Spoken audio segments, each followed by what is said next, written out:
বেহালা বাণীতীর্থ girls high school এবং lining foundation ট্রাস্টের যৌথ উদ্যোগে বাণীতীর্থ স্কুল প্রাঙ্গণে কবিগুরু রবীন্দ্রনাথকে স্মরণ করে এক সুন্দর স্বর্ণালী সন্ধ্যা এবং সমাজের ভিন্ন রূপের পেশার সাথে নিযুক্ত মানুষদের লাইনিং ফাউন্ডেশন ট্রাস্টের পক্ষ থেকে অনন্য সম্মান 2024। রাস্তায় হাঁটতে গিয়ে হঠাৎ হয়নি, কিন্তু আমি যেহেতু নিজে ভুক্তভোগী, হাসপাতালে, সরকারি হাসপাতালে দেখেছিলাম যে হাসপাতালে রোগীর আত্মীয়দের দুর্দশা, সেইখান থেকে রিয়েলাইজেশন হয়েছিল। এবং অনেকেই দেখে, এরকম তো নয় সবাই সরকারি হাসপাতাল, আমার হয়েছিল, আমি সেটাকে নিয়ে কাজ করেছি আর দীর্ঘ 7 বছর ধরে দৌড়াচ্ছি মানুষের জন্য। এটা সম্পূর্ণটাই আমার নিজের ইচ্ছা, মানে আমার মনে হয়েছে। এবার এই ইচ্ছেটা সবার মনের মধ্যে আছে, কিন্তু কেউ সেটাকে নিয়ে এগোয়, কেউ সেটাকে নিয়ে এগোয় না। এটা অন্যায় নয়, সবাইকেই করতে হবে, সবাইকেই 5 লক্ষ মানুষের খাওয়াতে হবে তা নয়। আমি করছি, অন্য কেউ করছে না, এটাই হচ্ছে কথা। প্রথম কোন ঘটনা থেকে আপনাকে এই জিনিসটা বেশি করে নাড়িয়েছে?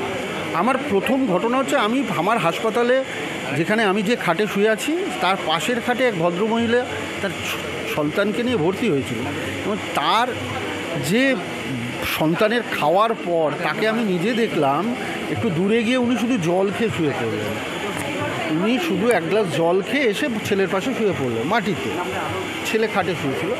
এইটা দেখার পর আমার মুজো হয়েছিল। কিন্তু আমার কখনোই মনে হয়নি সব সরকারি হাসপাতালে যারা থাকে তাদের কারোর পয়সা নেই, পয়সার জন্যই খাওয়ার নেই তা নয়, তাদের পয়সা আছে, হয়তো কারোর কাছে পয়সা নেই এরকমও, কিন্তু সময়েরও অভাব থাকে আর অবস্থার অভাব থাকে, মানে সবসময় মানুষ পেরে ওঠে। এটা আমরা যে খাবার বিভিন্ন অপচয় করে, সেই সমস্ত মানুষের উদ্দেশ্যে কী বলবেন? মানে অপচয় মানে ভারতবর্ষে আমার ধারণা সবচেয়ে বেশি খাবার অপচয় হয়। শুধুমাত্র খাবার, আপনি ভাববেন আমার খাবারটা সকালবেলা বাসি ভাতটা ফেলে দিলাম, সেটা না। পচে খাবার যে ট্রেনে করে আসে, সেটা যে কত % খাবার পচে, আমি এক্স্যাক্টলি আপনাকে এটা পরিসংখ্যানটা বলতে না পারলেও আমি বলছি, যে পরিমাণ ভারতবর্ষে খাবার পচে বা নষ্ট হয়, সে পরিমাণ খাবার যদি ভারতবর্ষে ঠিকমতো প্রিজার্ভ করা যেত, তাহলে ভারতবর্ষে কোনো মানুষ থাকেনি। আমার নাম শর্মিষ্ঠা চক্রবর্তী, আমি বেহালা বাণীতীর্থ গার্লস হাই স্কুলের ভারপ্রাপ্ত প্রধানা শিক্ষিকা।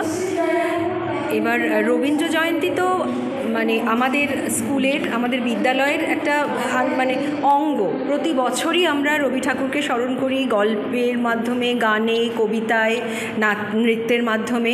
কিন্তু এবারের রবীন্দ্র জয়ন্তীটা বিশেষ হয়ে উঠেছে, এবং তার জন্য আমি ধন্যবাদ দেব লাইনিং ফাউন্ডেশনকে। কারণ লাইনিং ফাউন্ডেশন আমাদের পাশে এসে না দাঁড়ালে আমরা এত বড় করে, মানে এত অন্যরকমভাবে ভাবতে পারতাম না। অনেক কিছু বাধা এসেছে সামনে, যেমন তার মধ্যে একটা হচ্ছে ভ্যাকেশন। হঠাৎ করে গ্রীষ্মের ছুটি, গ্রীষ্মাবকাশ ঘোষণা হয়ে গেল, এবং তার ফলে আমরা প্রথমেই কিছু মানে একটু মানে কি বলবো, দোলাচলে ছিলাম যে আমরা ঠিকভাবে অনুষ্ঠানটা কন্ডাক্ট করতে পারবো কি না। কিন্তু যাই হোক, পেরেছি মনে হচ্ছে। এবার লাইনিং ফাউন্ডেশন আমাদের সাথে এভাবেই থাকবে, আর আমাদের অনেক পরিকল্পনা আছে আগামী দিনে, সেই পরিকল্পনাগুলো আমরা আরও ফলপ্রসূ করে তুলব, এটাই আশা। মানে একটা সবসময় পরিপূরক কাজ এবং অন্যরকম ভাবনা চিন্তা করে, সেরকম রবীন্দ্রনাথকে কেন্দ্র করে বাণীতীর্থ গার্লস হাই স্কুলে এত সুন্দর একটা যৌথ অনুষ্ঠান, কী বলবেন? আমি প্রথমেই ধন্যবাদ জানাবো বাণীতীর্থ গার্লস হাই স্কুলকে আমাদের এই সুযোগটা করে দেওয়ার জন্য। এবং আমরা সত্যি কথাই সাংস্কৃতিকভাবে মানুষকে তুলে ধরার চেষ্টা করি। তো সেক্ষেত্রে বাণীতীর্থ গার্লস হাই স্কুল আমাদের পাশে এসে দাঁড়িয়েছেন এবং আমাদেরকে সুযোগ করে দিয়েছে এই সাংস্কৃতিক অনুষ্ঠানটাতে যোগাযোগ করার জন্যে।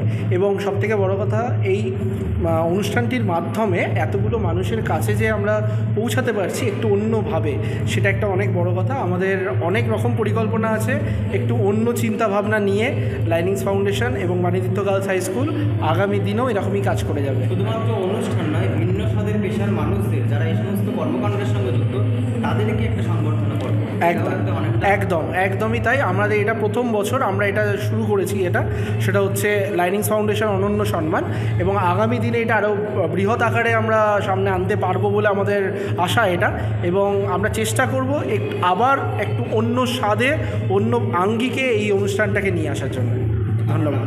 আমার নাম নির্মাল্য গাঙ্গুলি, আমি লাইনিংস ফাউন্ডেশনের প্রেসিডেন্ট। শিক্ষক মানে সমাজতৈরির কারিগর, আর আপনাদের মতন মানুষ সমাজে আছে বলেই সেই সমস্ত পিছিয়ে পড়া বলবো না, যারা একটু থেমে গেছিলো তাদেরকে নিয়ে আবারও নতুন আলোর পথ দেখানোর কথাই আপনাদের মতো মানুষের দরকার। কি বলবেন এতগুলো বাচ্চাদের? হ্যাঁ, মানে আসলে এটাই তো মানব সম্পদ। এবং আমি তো মানে মনে করি এটাও এক ধরনের সেই কৃষক যেমন ফসল ফলান মাঠে, আমরাও তো সেই মানে শিশু যারা মানব সম্পদ তাদের মনগুলোকে নিয়ে আমরা আসলে একটা বিস্তীর্ণ চাষ করি, যেখান থেকে উৎকৃষ্ট মানের ফুল ফল তারা প্রস্ফুটিত হয়ে ওঠে। এবং মানে এখানে তো এই যে আজকে যেমন গাছের অভাবে বিশ্ব উষ্ণায়ন, সেরকম এই যে গাছ পোতার জন্য যে সদিচ্ছার মানুষটা, সেই মানুষটাকেই তৈরি করি আমরা। এবং আর এইখানে তো থেমে গেলে চলবে না, এই চলার পথে থেমে যাওয়ার কোনো জায়গা নেই। আর সেই একটা স্বপ্নের, একটা সুন্দর পৃথিবীর, একটা সুন্দর ভবিষ্যতের স্বপ্নের পিছনে দৌড়ানোর অভ্যাসটা, মানুষ স্বপ্ন দেখবে শিশুরা এবং সেই স্বপ্নের পিছনে ছুটবে, স্বপ্নটাকে ছোঁবে, এই জায়গাটা তৈরি করাটাই আমার মনে হয় যে আমাদের আসল কাজ। বেহালা বাণীতীর্থ এবং লাইনিংস ফাউন্ডেশনের যৌথ উদ্যোগে যে কর্মসূচি, কি সাধুবাদ? মানে আমি অত্যন্ত সাধুবাদ জানাবো যে এখানে দেখলাম যে তরুণ তুর্কিরাই এই লাইনিংস ফাউন্ডেশনের হাতটা ধরেছে এবং যেভাবে, যে উদ্যমে ওরা মানুষের পাশে দাঁড়ানোর কথা বলছে, এটা মানে আমি আপ্লুত। এবং এই মানুষদেরই প্রয়োজন সমাজের আজকে, এবং সেটা আমি এখানে এসে আমার সেই মানে মনের সেই পরিপূর্ণতাটা এলো যে না, এখনও প্রাণ আছে, এখনও আমরা মানে বেঁচে থাকার সেই আশ্বাসটা